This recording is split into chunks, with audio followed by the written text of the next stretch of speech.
Hi, I am Lisa from the HR team. Welcome to Sofinger's informative video series. This video covers the monthly process to mark attendance and timesheet as part of the attendance process. What is attendance and timekeeping? Government regulations require that the company keep an accurate record of days worked by employees. Employees are required to fill up the in and out time when they report to work.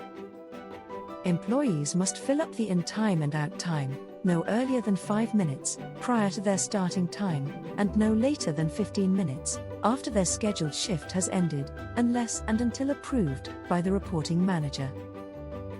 Employees who are deployed at client sites will follow the time recording practices followed at the client site.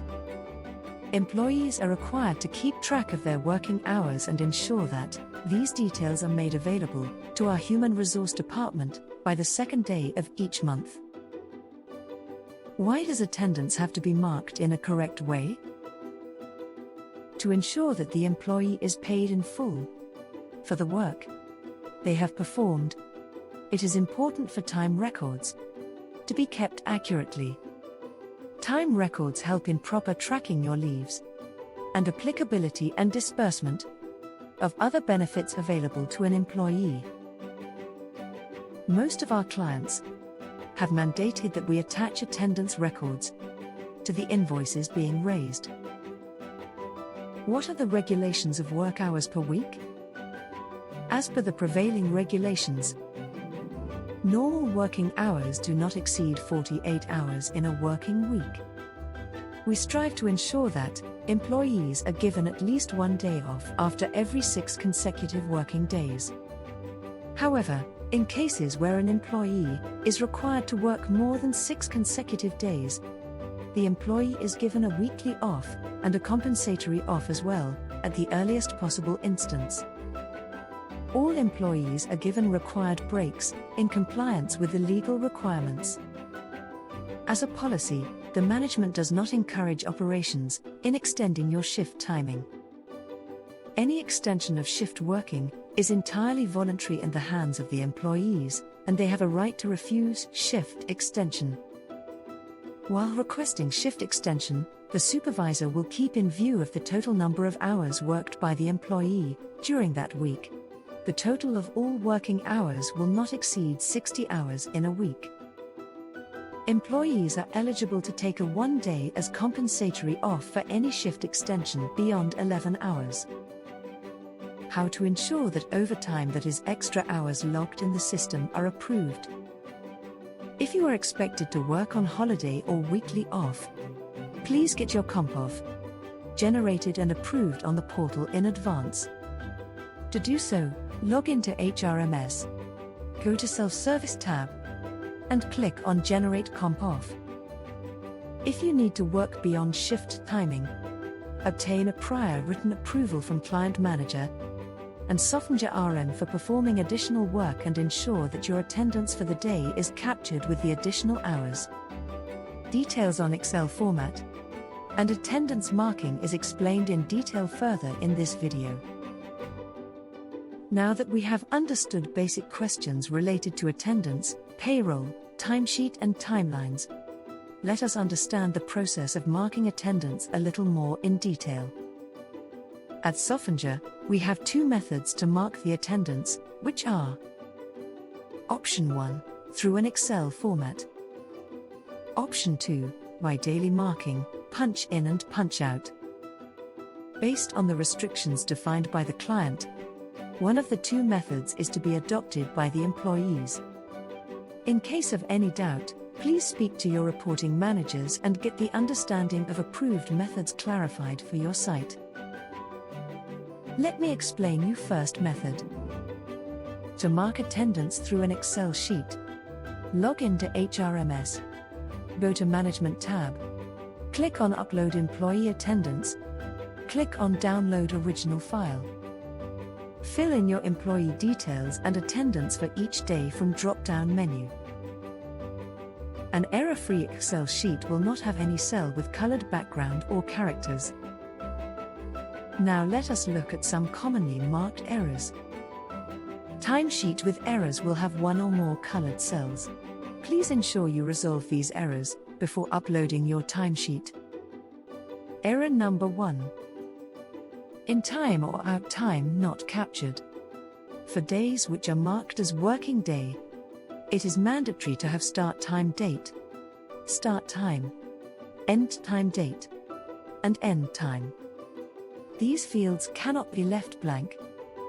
Yellow cell with red font displays this error. Regularize your attendance by adding the missing field. Then save the attendance. Error number 2. Hours worked are less than 5 hours. As per policy, any day where worked hours is less than 5 hours is considered as a half-day leave. Either enter the accurate in and out time or mark the attendance as half-day leave. Rectified attendance display. Error number 3. In and out time captured for weekly off, leave, holiday or comp off. Red cell shows error. If it is a weekly off, then start time and end time fields should be marked 0 as displayed. Error number 4. Working hours more than 11 hours. Error would be as follows. Please reconfirm with your reporting manager if he or she has approved your working at the site beyond your shift hours. In case approval is not there, please key in regular working hours and confirm the error is no longer visible. Once your timesheet is ready, you have to upload it on HRMS. Log in to HRMS. Go to Management. Click on Upload Employee Attendance. Search your employee ID. Choose the Excel file and click on Upload. Let me now explain you the second method, that is daily marking, where the employee is expected to punch in and punch out on working day basis. Log in to HRMS. Go to My Profile. Click on In Time or Out Time Attendance. Or go to Quick Links. Click on In Time or Out Time Attendance. Let us now see at an important point about this method of marking attendance. On a daily basis, employee is expected to mark his first in time and last log out time.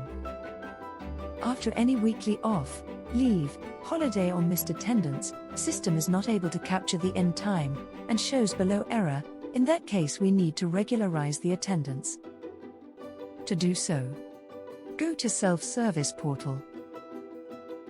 Click on My Attendance tab. Select Data Range and click on Search. Day-wise attendance will be displayed on the screen. Click on Edit tab at the bottom of the page and correct the required day-wise entries. In type of day, mention from drop-down working day, weekly off, holiday or leaves. Select correct type of day, then reason and click on Save Attendance at the bottom of the page. If you want to change in or out time, then click on In Time or Out Time field and correct the time, then click on Save Attendance at the bottom of the page. Remember, for this method, attendance needs to be regularized on account of weekly off, holiday, missed attendance or leave. Once the sheet is uploaded and approved on the portal, changes cannot be made. Attendance for every previous month will need to be regularized, uploaded, and approved on the portal by 2nd of the next month. I hope both the methods are clear to you. A quick recap about what we have understood so far. What is attendance and timekeeping? Why attendance has to be marked in a correct way? What are the regulations of work hours per week? 2 methods to mark the attendance. First one through an Excel format. Second one, daily marking, punch in and punch out. Ways to have error-free attendance. Regularization process on HRMS. Timesheet submitted at the end of the month on HRMS will be considered as final. You can access this video anytime at HRMS. Go to Self-Service tab and then click on Informative Videos. I thank you all for your time and interest.